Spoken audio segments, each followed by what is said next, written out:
함께 기도하시겠습니다.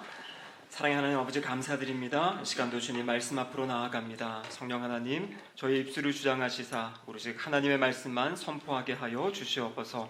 말씀 듣는 모든 성도들의 마음을 열어주시사 하나님의 말씀이 이해되어지게 하시고 깨달아지게 하시고 믿어지는 역사가 있게 하여 주시옵소서. 예수님의 이름으로 기도드립니다. 아멘. 네, 우리 2015년 교회 주제를 한번 이야기하도록 하겠습니다. 성령의 능력으로 부흥하는 교회. 아멘. 한 번 더 하겠습니다. 성령의 능력으로 부흥하는 교회. 아멘. 네, 우리 모든 성도님들의 삶의 자리도 부흥의 역사가 있기를 주님의 이름으로 축복합니다. 아멘. 우리 예수님께서 사역하실 당시, 이 공생의 당시에 참 많은 이스라엘 지역에 커다란 소문들이 있게 됩니다. 여러분 생각해 보십시오. 육신이 아프고 연약한 분들이 예수님께 나오기만 하면 그 연약한 부분들이 다 치유되어지고 회복되어지는 일들을 보게 된 것입니다. 그랬더니 수많은 이 아픔 가운데 있는 사람들이 예수님께 나와 치유도 얻고 말씀을 듣기 위해 몰려들게 됩니다. 오늘 본문 요한복음 11장에는 베다니의 한 가정의 이야기예요. 나사로라는 사람이 아주 중한 병에 걸렸습니다.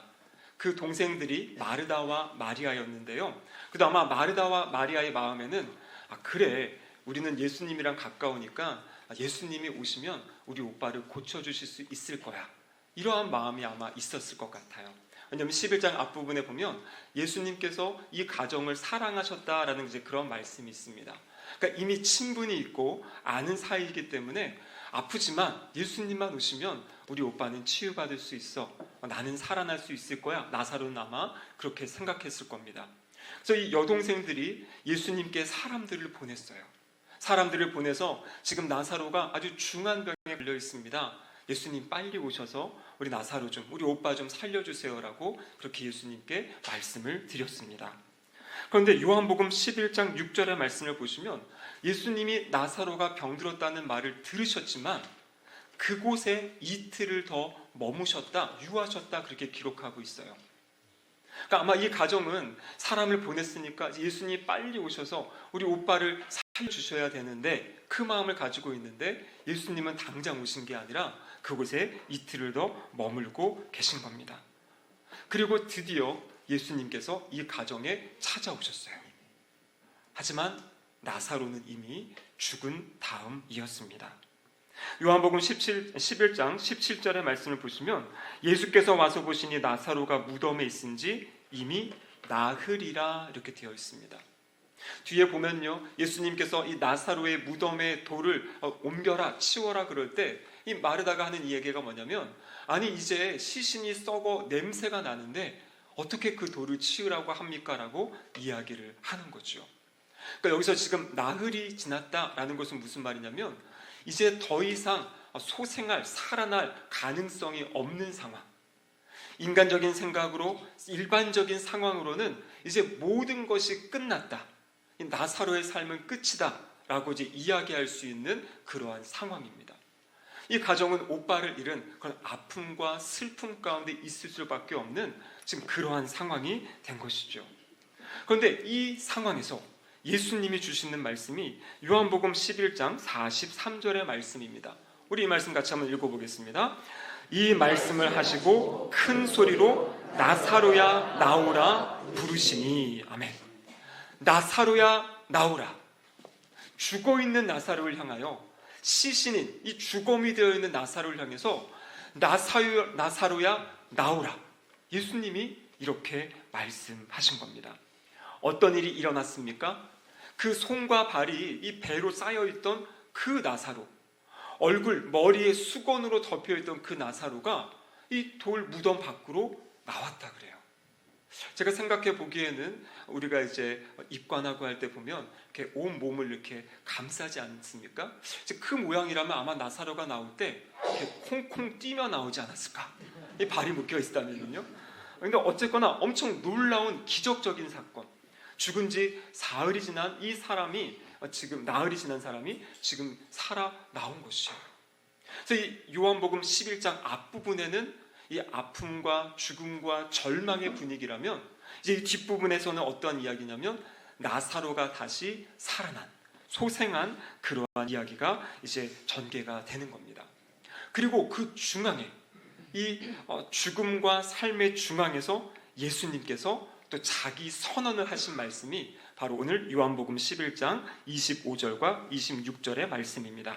다시 한번 말씀을 읽겠습니다. 여호와께서 이르시되 나는 부활이요 생명이니 나를 믿는 자는 죽어도 살겠고 무릇 살아서 나를 믿는 자는 영원히 죽지 아니하리니 이것을 내가 믿느냐. 아멘. 예수님이 말씀하신 거예요.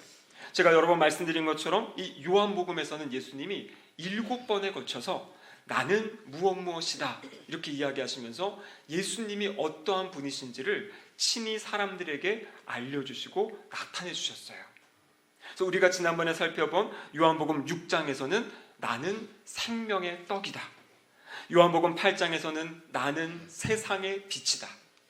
요한복음 10장에서는 나는 양의 문이다. 또 10장에서 나는 선한 목자다. 그리고 오늘 바로 5번째 말씀이에요. 나는 부활이요 생명이다. 이렇게 말씀하고 계세요. 그러면서 이 나사로의 사건을 통해서 예수님이 지금 무엇인가 우리에게 가르쳐주고 싶으신 것, 그것은 바로 예수님께서 부활이시고 생명이 되신다라는 것을 이야기하고 계십니다.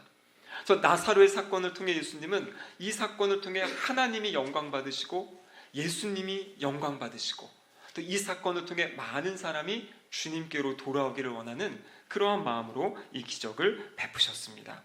오늘은 나는 부활이요 생명이다라는 의미가 무엇인지 함께 말씀을 상고해 보도록 하겠습니다.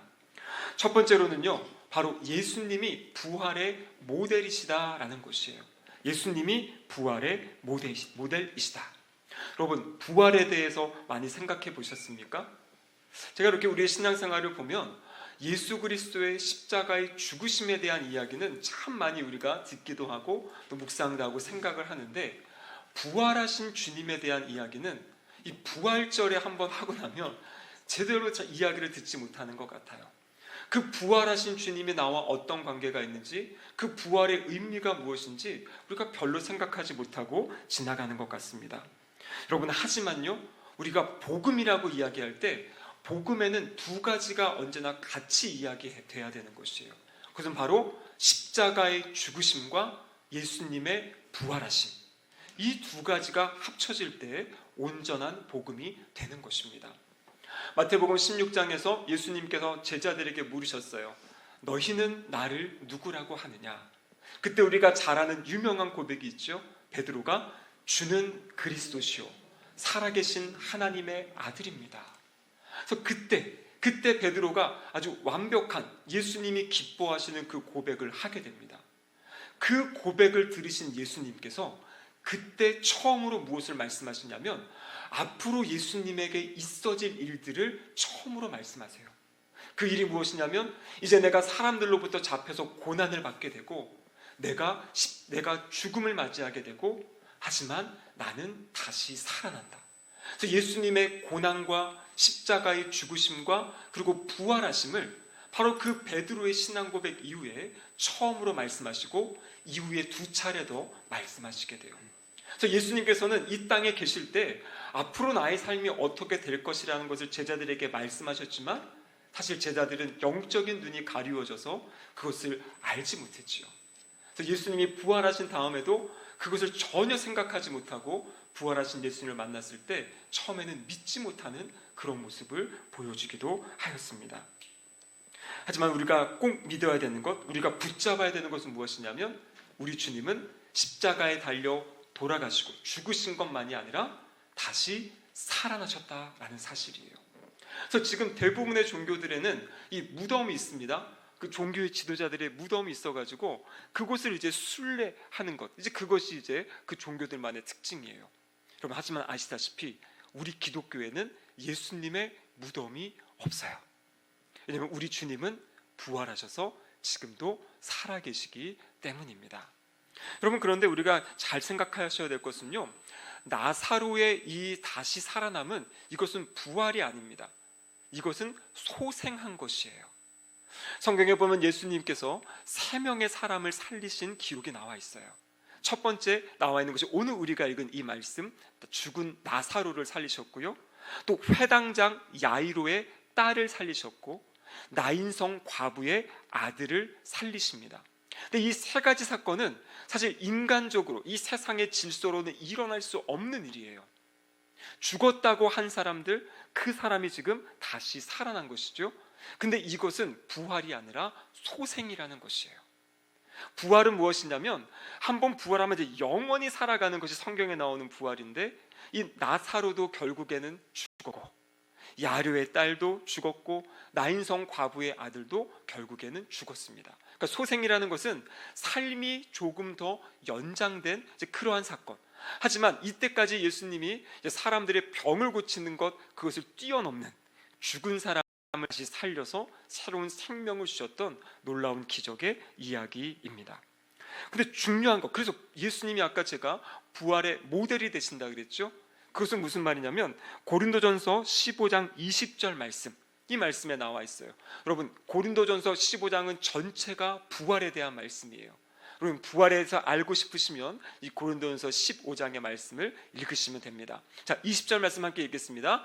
그러나 이제 그리스도께서 죽은 자 가운데서 다시 살아나사 잠자는 자들의 첫 열매가 되셨도다. 아멘. 여기 잠자는 자들의 첫 열매, 바로 죽은 자들의, 여기서 첫 열매는 부활의 첫 열매가 되신 거예요.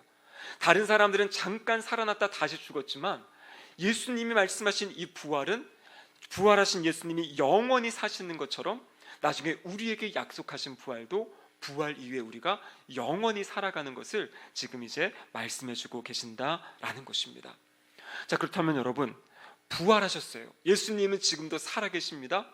성경에 보면 예수님이 하나님 보좌 우편에 계신다고 말씀하셨어요. 그렇죠? 그래서 오늘 아침에도 우리가 방금 전에도 사도신경의 고백을 하면서 하나님 보좌 우편에 계시다가 거기로부터 살아있는 자와 죽은 자를 심판하러 오시는 분, 그분이 바로 우리가 믿는 예수 그리스도이십니다.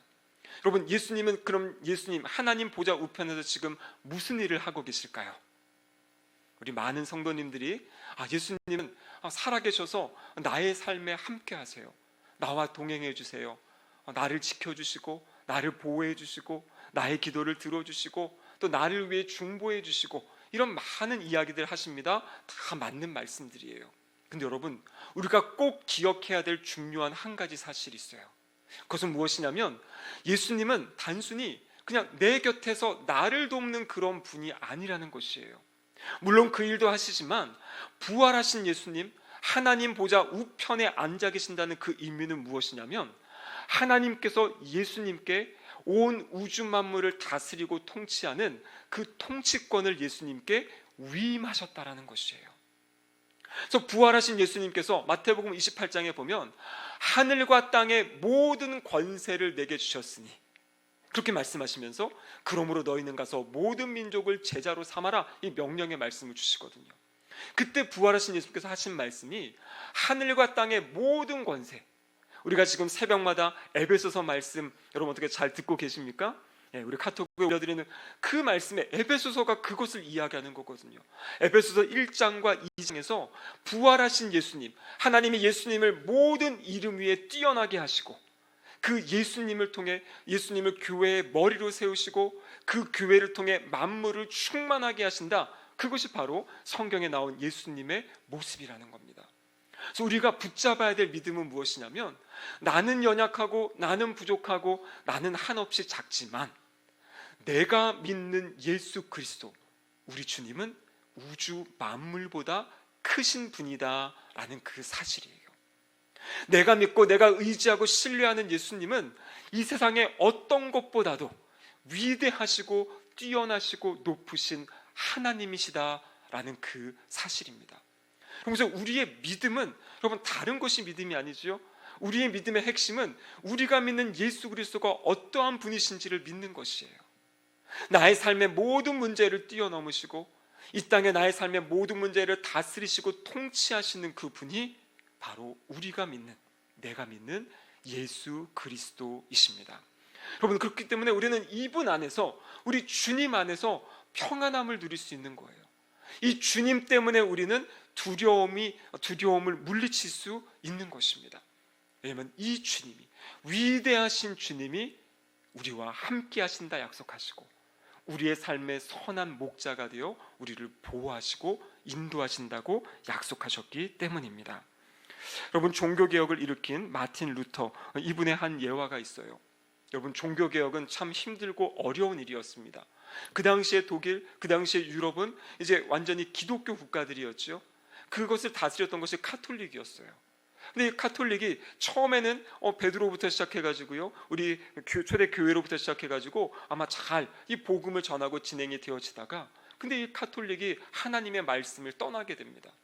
성경을 보면 분명히 예수 그리스도를 믿는 자에게 구원이 있다고 하는데 카톨릭은 거기에 다른 것들을 덧붙이게 돼요.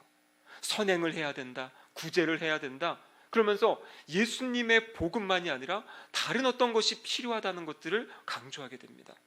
그리고 급기야 어떤 것을 하게 되냐면요, 성 베드로 성당을 지어야 돼요. 예배당을 크게 지어야 되는데 예배당을 지을 돈이 부족한 겁니다. 그랬더니 그 주교들이 생각해낸 게 뭐냐면 면죄부라는 거, 여러분 들어보셨죠? 면죄부를 팔게 돼요. 면죄부가 뭐냐면 죄를 면하여 주는 것이에요. 그래서 이 면죄부를 사게 되면 먼저 우리 돌아가신 부모님이 지금 천국에 계실지 지옥에 계실지, 아니 연옥에, 그 당시엔 연옥을 또 이야기했죠. 연옥에 있는 그 부모님이 내가 돈을 주고 면죄부를 사면 그 모든 죄가 없어져서 이분들이 천국에 갈 수 있다. 이런 말도 안 되는 것들을 이제 카톨릭에서 행하게 됩니다. 당시 마틴 루터는 이 수도사 중에 한 명이었어요. 그 카톨릭의 사제였습니다. 근데 이 카톨릭의 사제인 루터가 말씀을 읽고 연구하고 보면 볼수록 지금 카톨릭의 모습이 성경과는 다른 모습으로 가고 있는 거예요. 그래서 그 잘못된 것이 무엇인지 95개조 방광문을 써가지고 그것을 예배당의 문에 붙이고, 그때부터 이제 종교개혁이 시작이 되는 겁니다. 여러분 생각해 보십시오. 그 당시에 카톨릭은 대다수가 다 카톨릭이에요. 아니 전부가 다 카톨릭이지요. 그 안에서 이것이 아니다, 우리가 잘못 가고 있다, 변화돼야 된다, 여러분 이 이야기를 한다는 것은 정말 어려운 일이었어요. 루터가 또 종교개혁을 하는 과정 가운데 수많은 이 죽음의 위협, 그래서 실제 루터는요 마지막 재판을 받고 이제 죽음의 자리까지 이르게 됩니다. 그런데 그때 어떤 사람의 도움으로 이렇게 탈출하게 돼가지고 그래서 살아나게 돼요. 그러니까 이 루터의 삶은 정말 이 종교개혁 싸워 이기는 것이 너무나 힘들고 어려운 그런 상황이었어요. 그래서 어느 날 루터의 마음이 너무나 지치고 이 마음이 상해서 어떻게 기진맥진한 탈진한 그런 상황이 되었다 그래요. 근데 그때 이 루터의 아내가 상복을 입고 통곡을 하면서 루터에게 나왔다 그래요. 루터가 깜짝 놀랐어요. 아니 누가 지금 죽었습니까? 아내가 하는 얘기가 이런 얘기를 했어요. 하나님께서 돌아가셨습니다. 하나님께서 돌아가셨습니다. 아니 루터가 아니 말도 안 되는 무슨 그런 소리를 합니까? 라고 이야기할 때 그 아내가 이런 얘기를 하는 거예요. 아니 지금 하나님이 살아계신다면, 하나님이 살아 역사하신다면 어떻게 지금 당신이 그렇게 의기소침해가지고 낙심해가지고 그렇게 앉아있을 수 있습니까? 하나님이 살아계신다면 당신 이렇게 있지 않겠습니까? 이렇게 이야기를 하게 돼요. 이때 루터가 다시 한번 그 마음의 회복이 일어나는 거예요. 아 그렇지, 상황이 어렵고 사람들이 나를 죽이려 하고 이런 압박과 두려움이 있지만 내가 믿는 하나님, 우주 만물보다 크신 하나님께서 살아계셔요. 그리고 하나님의 진리의 말씀을 붙잡고 살아가는 사람들에게 하나님이 역사하신다는 거죠. 그 믿음을 가지고 루터가 다시 일어났다는 그러한 일화가 있습니다. 여러분 동일합니다. 우리의 삶의 자리 다양한 어려움이 있을 수도 있고요, 환란이 있고 골고가 있고 뭔가 풀리지 않는 그런 문제들이 분명히 있을 수 있어요. 여러분 중요한 것은 무엇이냐면, 하지만 그 자리, 내가 있는 그 자리에 우리 주님이 살아서 함께 하신다라는 것이에요. 주님이 정말 나의 삶에 가장 좋고 가장 선한 것을 일하시기 때문에 나의 삶에 어떠한 일이 있더라도 우리는 그 주님을 믿는 믿음으로 강하고 담대하게 살아갈 수 있다. 여러분 이것이 우리 기독교, 우리 성도들이 갖는 믿음의 모습이다라는 것입니다. 그래서 우리는 나의 상황이 좋기 때문에, 나의 환경이 좋기 때문에 그것이 아니라 내가 믿는 하나님이 살아 역사하시기 때문에 그 하나님을 믿는 믿음으로, 그 하나님을 기대하는 소망으로 다시 일어날 수 있다라는 것이에요. 여러분, 성령의 능력으로 부흥한다라는 것, 부흥은 다시 살아나는 거라 그랬죠. 다시 살아나는 것이에요. 나의 심령이 살아나고, 나의 낙심한 마음이 살아나고, 나의 그렇게 절망적이고 주저앉아 있는 그 마음이 다른 어떤 것이 아니라 내가 믿는 예수 그리스도가 살아계시고 그분이 이 우주 만물을 다스리고 통치하신다는 그 믿음을 붙잡고 다시 일어나시는 우리 모두가 되기를 주님의 이름으로 축복합니다. 아멘. 예수님께서 두 번째로는요, 예수님이 부활하셔서 모델이 되실 뿐만 아니라 예수님은 예수님을 믿는 자들에게 부활과 생명을 주시는 분이십니다. 오늘 요한복음 11장에서 예수님이 부활의 이야기를 하셨지만 사실 부활에 대한 자세한 설명은 요한복음 5장에 보면 이미 말씀하셨어요. 자, 요한복음 5장 25절의 말씀을 함께 보겠습니다. 같이 한번 읽어보겠습니다. 진실로 진실로 너희에게 이르노니 죽은 자들이 하나님의 아들의 음성을 들을 때가 오나니 곧 이때라. 듣는 자는 살아나리라. 아멘. 여기 보면 죽은 자들이 하나님의 아들의 음성을 들을 때가 온다. 근데 이때다 이렇게 말씀하세요. 여러분 여기서 말하는 죽은 자들은 누구를 이야기하냐면 살아있으나 하나님을 알지 못하는 그 사람들, 영적으로 죽어있는 사람들을 이야기하는 거예요. 에베소서 2장 1절에 보면 허물과 죄로 죽었던 너희를 살리셨도다. 그러니까 우리가 주님을 알기 전에는 이미 죽어있던 사람들이에요. 영이 죽어서 하나님을 예배할 수 없고 하나님을 만날 수 없는 존재들이 바로 우리들이었어요. 그리고 지금 주님을 알지 못하고 살아가는 사람들이에요. 그런데 주님이 뭐라고 말씀하시냐면, 그런데 그들이 아들의 음성을 들을 때가 오는데 곧 이때라. 그러면서 지금 예수 그리스도의 그 말씀을 듣는 자들에게 너희가 들은 자는 살아날 것이다, 이렇게 말씀을 하신 겁니다. 여러분, 그래서 예수님이 우리에게 부활을 주신다고 말씀하셨잖아요. 근데 그 부활은 두 가지의 부활이 있다라고 성경에서 말씀하고 계세요. 두 가지의 부활. 아마 우리가 많이 생각하는 부활은 우리 죽음 이후에 나중에 예수님 재림하실 때 있을 그 부활을 아마 많이 생각하실 겁니다. 여러분, 그것은 미래의 부활이고 육체적인 부활이에요. 근데 성경에 보면 오늘 방금 읽은 요한복음 5장 25절에서 말씀하시는 이것은 바로 현재적인 부활, 이 땅에서 경험하는 영적인 부활을 이야기하는 겁니다. 바로 우리가 예수님을 구세주와 주님으로 영접하는 그 순간 성령 하나님께서 우리 가운데 찾아오셔서 우리의 죽었던 영을 살리셔요. 그것이 바로 영적인 부활이에요.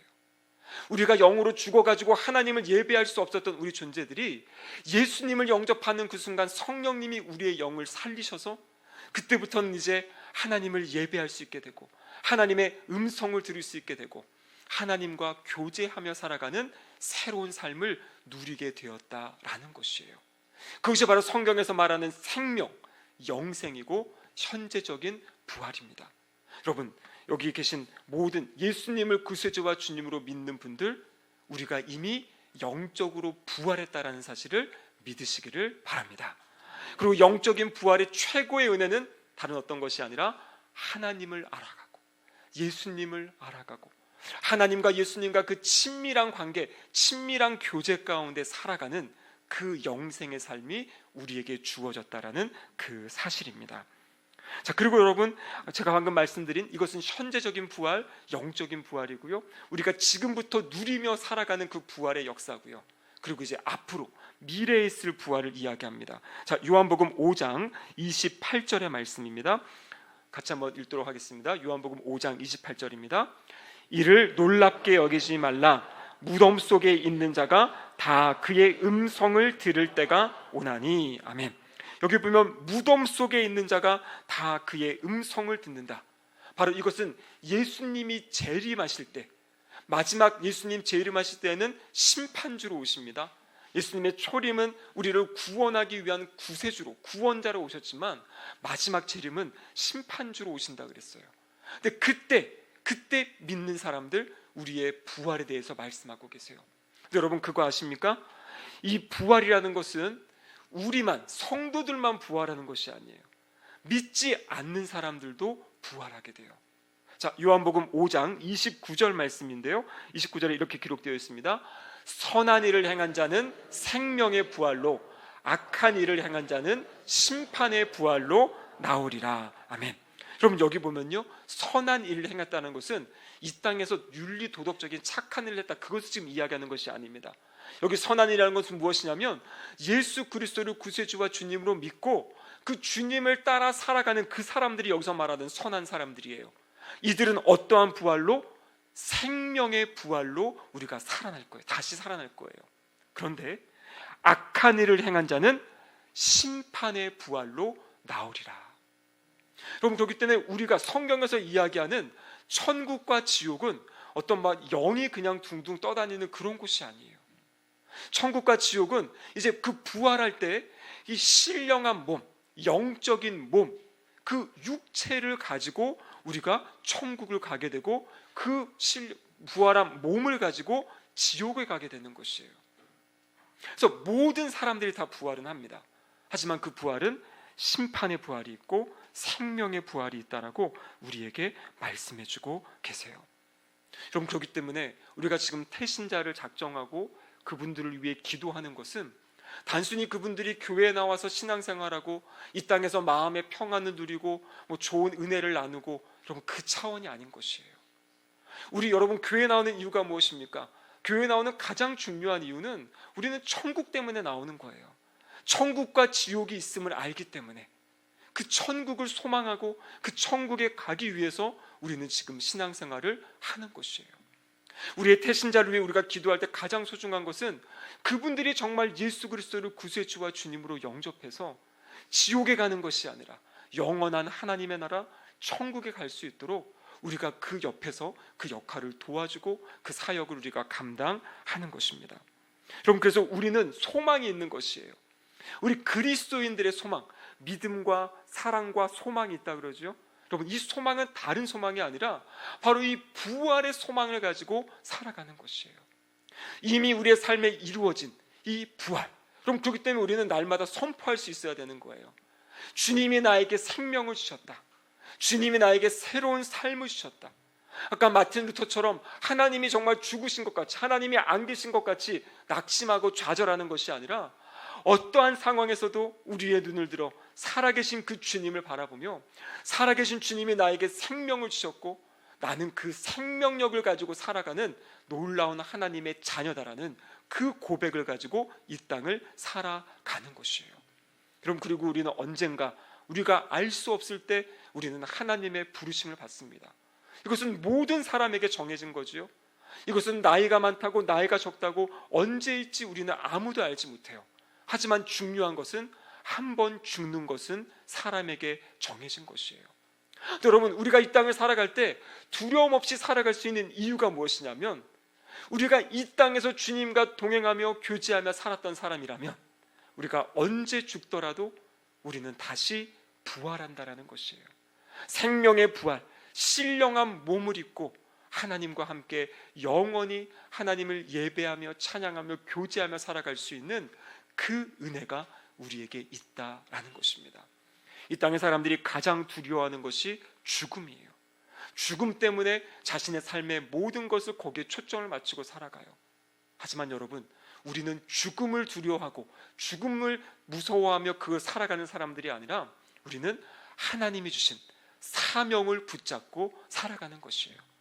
사명을 붙잡고 그것을 위해 열심히 수고하고 애쓰며 노력하며 살아가다가 하나님이 언제 부르실지 모르지만 부르실 때, 하나님, 이제 제가 이 땅이 아니라 하나님의 나라, 그 천국에서 하나님과 영원한 복을 누리며 살기 원합니다 하고 기쁨을 가지고 감사함을 가지고 이 세상을 떠날 수 있는 존재가 바로 우리 성도들이다라는 것이에요.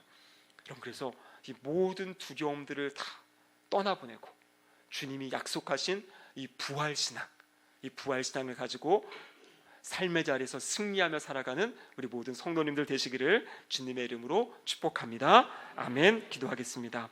하나님 아버지, 감사드립니다.